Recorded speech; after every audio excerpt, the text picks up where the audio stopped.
So அடுத்தது ராசியாக பார்த்தோம்னா தனுசு. ஸோ இந்த தனுசு ராசியுடைய அதிபதின்னு பார்க்கும் பொழுது குருவா வராரு. ஸோ இந்த குரு பகவானா இருக்கக்கூடிய நிலையில வந்து நீங்க கட்டாயம் திருச்செந்தூருக்கு வாழ்க்கையில ஒரு முறையாவது போயிட்டு வர முயற்சி செய்யுங்க. அதிகமா பார்த்தோம்னா இந்த தனுசு ராசிக்காரங்க திருச்செந்தூர் போலான்னு டிக்கெட் போட்டாவே ஏதாவது ஒரு தடைகள், தாமத நிலைகள் உங்களுக்கு வந்து ஏற்படுத்தும். ஸோ கட்டாயம் வந்து வாழ்க்கையில ஒரு முறை போகணும். அடிக்கடி போனீங்கன்னா ரொம்பவே சிறப்பு. உங்களுக்கு வந்து முருகப்பெருமானுடைய அருள் பரிபூர்ணமா கிடைக்கிறதுக்கு ஒவ்வொரு வியாழக்கிழமையும் காலையில 6 to 7 முருகரை தரிசனம் செய்ய முயற்சி செய்யுங்க.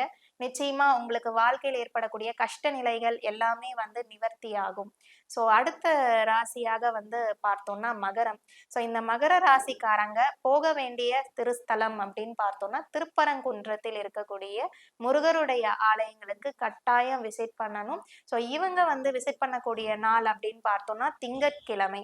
திங்கட்கிழமை அப்படின்னு பார்த்தோம்னாவே சோமாவாரம், ஒரு ஆன்மீகம் சம்பந்தப்பட்ட உரிய நாள் அப்படின்லாம் கேள்விப்பட்டிருப்பீங்க. ஸோ இந்த திங்கட்கிழமை நாளன்று கட்டாயம் முருகருடைய வழிபாட செய்யும் பொழுது வாழ்க்கையில ஏற்படக்கூடிய கஷ்ட நிலைகள் அனைத்துமே வந்து உங்களுக்கு குறைய ஆரம்பிக்கும். ஸோ அடுத்த ராசியாக வந்து கும்பராசி. ஸோ இந்த கும்பராசிக்காரங்க பார்த்தோம்னா பொதுவாகவே வந்து குரு பகவான் லாபாதிபதியாகவும் வருமானஸ்தானாதிபதியாகவும் வர நிலையில ஸோ கட்டாயம் நீங்க வீட்டுல வந்து திருச்செந்தூருடைய முருகருடைய திருவுருவ படம் வந்து வைத்திருக்க வேண்டும். ஸோ கட்டாயம் இந்த முருகருடைய திருவுருவ படத்திற்கு வியாழக்கிழமை தோறும் ஒரு நெய் தீபம் போட்டு வழிபாடு செஞ்சுட்டு வந்தீங்கன்னா மிக உன்னதமான ஒரு பலன் அப்படிங்கறது உங்களுக்கு ஏற்படுத்தி கொடுக்கும். அடுத்து இந்த அறுபடை வீடுகள்ல எந்த கோவிலுக்கு போகணும் அப்படின்ற சந்தேகம் உங்களுக்கு எழும்பும். பழமுதிர்ச்சோலையில வீற்றிருக்கக்கூடிய முருகப்பெருமானுடைய ஆலயங்களுக்கு நீங்க அடிக்கடி விசிட் பண்ணும் பொழுது பணம் சம்பந்தப்பட்ட விஷயங்கள், வேலையில ப்ரமோஷன் வராம இருக்குதா, ஸோ இந்த மாதிரி விஷயங்கள் அனைத்திற்கும் ஒரு விடை உங்களுக்கு கிடைச்சுவிடும். ஸோ அடுத்த நிறைவான ராசியாக மீன ராசி.